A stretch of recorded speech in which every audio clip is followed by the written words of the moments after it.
கும்பராசிக்காரர்கள் ஏன் கும்பராசிக்கு இவ்வளவு மிகப்பெரிய ஒரு இம்பார்ட்டன்ட் கொடுக்கப்படுது அப்படின்னா, இந்த கும்பம் என்பது எல்லா விஷயத்தையும், பொறுப்புகளையும் தன்னகத்தே வைத்துக்கொண்டு, பல ரகசியங்களையும் வைத்துக்கொண்டு, எதையும் சாதிக்க தகுந்தது. இந்த கும்பராசிக்காரர்கள்ட்ட நீங்க ஆலோசனை கேட்டீங்கன்னா சொல்லிக்கிட்டே இருப்பாங்க.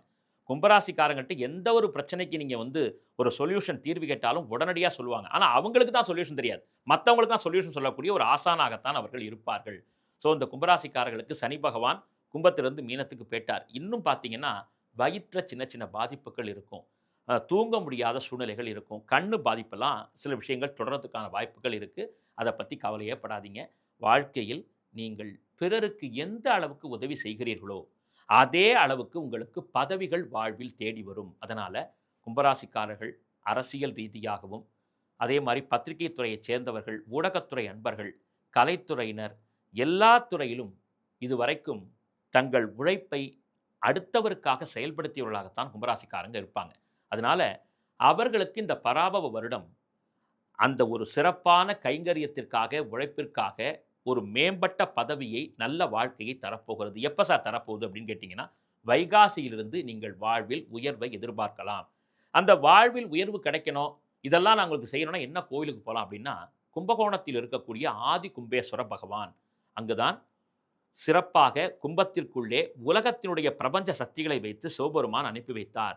அந்த கும்பம் என்று சொல்லக்கூடிய அந்த பகுதி, தலைப்பகுதி விழுந்த இடம்தான் கும்பகோணம். அதனால கண்டிப்பாக கும்பகோணத்திற்கு போய் ஆதி கும்பேஸ்வரரை பிரார்த்தனை செய்ய வேண்டும். அதே மாரி தஞ்சாவூரில் இருக்கக்கூடிய பிரகதீஸ்வரர் ஆலயத்தையும் கண்டிப்பாக கும்பராசிக்காரர்கள் தரிசனம் செய்ய வேண்டும். இந்த தரிசனங்கள செய்யும் பொழுது தடைப்பட்ட காரியங்கள்லாம் வீட்டில நடந்துரும். என்னுடைய குழந்தைக்கு வந்து கல்யாணம் ஆச்சு, குழந்தையே பொறக்காம இருக்குது. நாங்க என்னங்க செய்யணும்?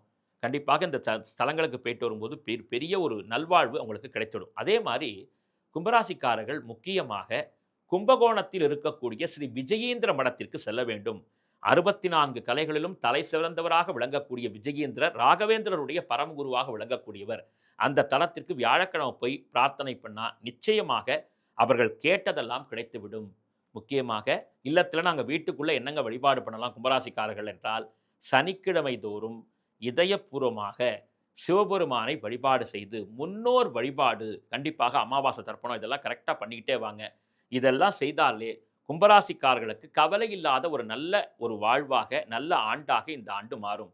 அதனால கும்பராசிக்காரர்கள் வீட்டிலேயே விநாயகப் பெருமான் வழிபாடு வீட்ல விநாயகர் வச்சிருந்தீங்கன்னா, அந்த விநாயகப் பெருமானுக்கு ஒரு அருகம்புல் சாத்தி பிரார்த்தனை பண்ணீங்கன்னா, இந்த வருடம் அமோகமான வருடமாக கும்பராசிக்கு அமைந்துவிடும் என்று சொல்லி அவர்களுக்கு நல்வாழ்த்துக்களை தெரிவித்துக் கொள்கிறேன்.